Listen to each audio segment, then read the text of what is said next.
What is good, YouTube? Quinn Wade coming to y'all with that instant basketball analysis again. This time on Sunday evening, we gonna talk about how the Boston Celtics ended up beating the Portland Trail Blazers 129-116. The Boston Celtics go to 52-19 and 28-7 on the road. Portland Trailblazers go to 32-40 and 20-17 at home. The Boston Celtics swept the season series. They only play them 2 times a year. This was the second time this season that they played against each other, and the Celtics won this one too. So they ended up winning. They don't meet again because the Blazers don't look like they're going to be making it to the playoffs, and the Celtics already locked in their spot to make it. Celtics won the first quarter 34-24. They won the second quarter 30-27. They actually lost that third quarter 39-38 to Portland, but they ended up winning that fourth quarter 27-26. So the Celtics basically outplayed them the entire game defensively and offensively, and they were just a better team tonight. And it's not really a surprise, but this is a game we got to win, and we ended up doing that in good fashion. And I like what we ended up seeing. Jason Tatum was their leader tonight. No Jaylen Brown, no Porzingis. Obviously, some of the other guys was missing too, which we knew that they would because, like Joe Mazzulla ended up saying, they're focusing on health. They focus on being the best version of themselves, and then trying to win these last couple of games when they're already a playoff team and they don't fear anybody in the Eastern Conference or the West. So we just got to be able to bring our best. But Jason Tatum, 37 minutes. He was 11-24 from the field, 1-7 from three, 7-7 from the free throw line. He did get 9 rebounds. 2 of them was offensive with 9 assists, 1 steal, 2 blocks, 3 turnovers, 2 personal fouls. He was a plus 16, the plus minus. He was finding his teammates. He was moving the ball, getting off the ball quickly throughout this game because it's like if you have no Tatum, you have no Brown or something like that, you can just double him. You can try to get the ball out of his hand, make others beat you. The others beat him tonight. Like the screen setting and him just getting rid of the ball early, somebody was able to get the ball and just make a play, and they was making the right decisions, whether they kept it passing or they just knocked down shots. And the Portland Trailblazers just couldn't score in return on some of the other positions that they had. But Tatum did the right thing, just making the right reads and just going about it the right way. And his 3-point shot wasn't going tonight, but he still got to the free throw line. He still got to the basket, and he still was able to find his teammates for easier shots than what he would have to take. Sam Hauser was one of those beneficiary players because of that. He was 8 of 11 from the field, 8 of 10 from three. He did get 3 rebounds in the block, 4 turnover with 4 personal fouls. He was a plus 6 and plus minus with 24 personal fouls. 24 points. So he did a good job tonight. Like I said, he's a guy you have to pay attention to. If you don't, you're going to knock down shots on you, especially reining it in from the 3-point line. It's something that he's a specialist in. He's a sharpshooter, and he proved that again tonight. That's mainly what he did, and that's what we needed him to do, was to fill in that scoring void that was left by other players, and he did that successfully. And another guy that did it too was Al Horford. He was 6 of 12 from the field, 2 of 6 from three. He did get 6 rebounds, 1 was offensive with an assist and a steal and a block. He finished with only 1 turnover in 30 minutes and no personal fouls. He was a plus 4 and plus minus. He finished with 14. Every time you thought Tatum was stuck, he was always giving it up to Al Horford a little bit. He was knocking down threes. He was finishing in the paint. He just was filling in where he needed to fill in tonight, and he was playing defense and guarding like he usually does. He has been a heaven sent player for the Celtics, and he still do show that he got a lot left in the tank as a player, even though he's getting there up there in age. Derek White went 6 of 12 also, but he was 4 of 10 from three on his path to get 17 points tonight. He was 1 of 2 from the free throw line. He did have 3 rebounds, 1 was offensive with 8 assists, 2 steals, and a block. He did have 3 turnovers with a plus 11 and plus minus by the end of the game. I like what he did. He played his game. He played how he usually play. He found some teammates early and often, and if he wasn't doing that, he was trying to jack up some threes and get himself going. He was able to do that tonight, but he still didn't forget about the paint, which is always important. And then Peyton Pritchard, he has been a bucket all season from distance and from anywhere on the court this season, and he was 6 of 14 tonight. He was 4-9 from 3, and he ended with 4 rebounds. One was offensive with 5 assists. No turnovers for him, but he did have 3 personal fouls. He's a +6 and plus minus with 16 points. A great game from him. I expect no less. He usually doesn't have too many bad games, even though he does rely on that jump shot. But other than that, he had a successful night scoring the basketball. Baylor, 2 of 5 from the field. It was all threes for him with his shot attempts. He also had no free throws. He did get 5 rebounds. One of them was offensive with 3 assists, a block, a turnover, 2 personal values, a minus. One and plus minus was 6 points. Torrey Craig, 5.5 for him, 2 or 3 from the field, 1 or 2 from 3. He didn't make none of his free throws, so he finished 0 or 2. He did get 2 rebounds. It was all offensive with an assist and the steal, 1 personal foul. He was a +10 and plus minus. And then Luke Cornett, big net, kept finding a way to get right to the basket and went up strong and finished, even if it was an alley-oop attempt. He went 6 of 6 from the field, finished with 13 points because 1 free throw that he made and attempted, he was able to get it to go. 5 rebounds for him. 3 of them was offensive, 3 assists, 2 personal fouls. He was a +11 and plus minus. And J.D. Davison, 1 of 1 from the field. It was 3-point shots, 1 or 2 from the free throw line, 1 rebound, 1 assist, 1 steal, 1 turnover. He was a +2 and plus minus. Finished with 4 points because of the free throw and the fact that he made a 3. The rest of the guys did not play coach's decision, although they was healthy, or they didn't because they took a break. For whatever the reason is, that's what they had on there.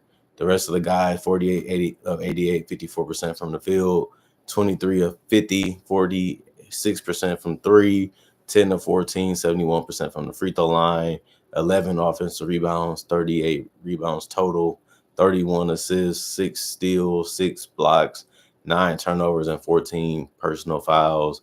And then the Blazers, they kept it competitive, and then it just got away from them.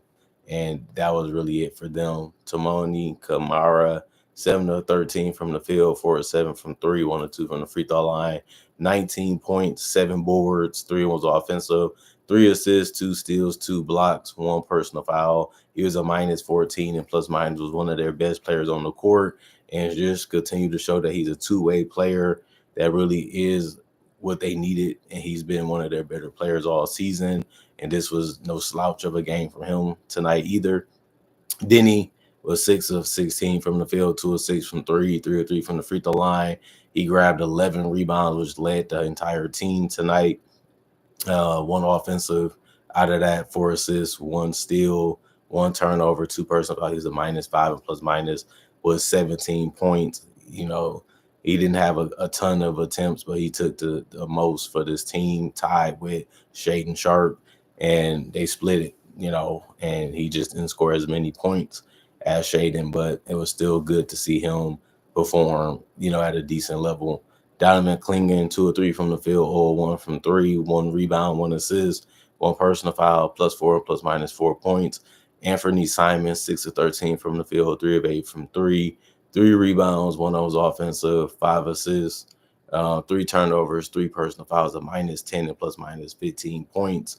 And then Shaedon Sharpe, his backcourt mate, 9 of 16 from the field, 3 of 9 from 3, 2 of 3 from the free throw line, 6 boards, 1 of those offensive, 4 assists, 1 steal, 3 turnovers, and a -1 and plus minus 23 points. Led everybody tonight. He came in, played a lot of minutes, 38 tonight, and was very efficient scoring the basketball and finding his teammates throughout this game.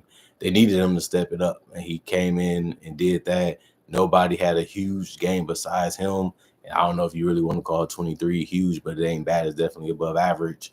And the other guys just played decently. It just wasn't enough because the Celtics starters played better than theirs. And that was the biggest difference, the head-to-head matchup. And it ended up being won very easily by the Celtics. But the bench from the Portland wasn't bad. They just didn't play a lot or enough to really make a huge impact. And even if they get more minutes, that means they really would anyway. But Jabari Walker, 2 of 2 from the field, 2 of 2 from the free throw line, 2 rebounds, -5 and plus minus 1 turnover, 6 points. Chris Murray, 5 minutes played for him. He was 0-1 from the field, 1 rebound, 1 personal foul, a -7 and plus minus. Reith was 2 of 3 from the field, 2 of 2 from 3, 3 rebounds, 2 of them was offensive, minus 12 and plus minus 6 points. And Matisse Thybulle, 5 of 7 from the field, 2 of 4 from 3, 3 rebounds, 1 of them was offensive, 2 steals, 1 block, minus 4 and plus minus 12 points. That's a good game for him. Matisse not really known as a offensive player, but he knocked down his threes. He got to the basket. He played great defense for the most part, which is what we expect from him. And he led them the right way off the bench. He didn't get the most minutes, but he got the second most, and overall had a better game than anybody off the bench, which was a good thing to see because he hasn't really played that much this year. Delano Banton, 2 of 4 from the field, 1 of 2 from 3, 1 rebound, 1 assist, 1 turnover, 1 personal foul, a -1 and plus minus because he had 5 points and had an okay game. And then Scoot Henderson, he really couldn't make a shot. He was one of the reasons why they really couldn't stay and get back in the game.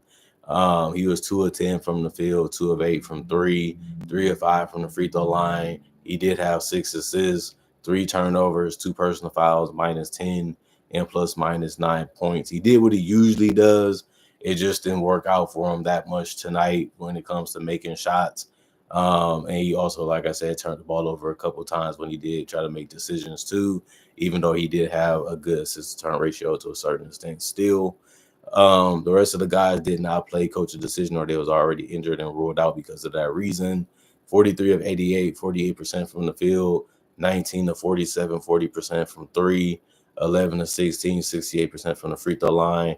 11 of them was offensive, 38 total. So they actually ended up tying that tonight.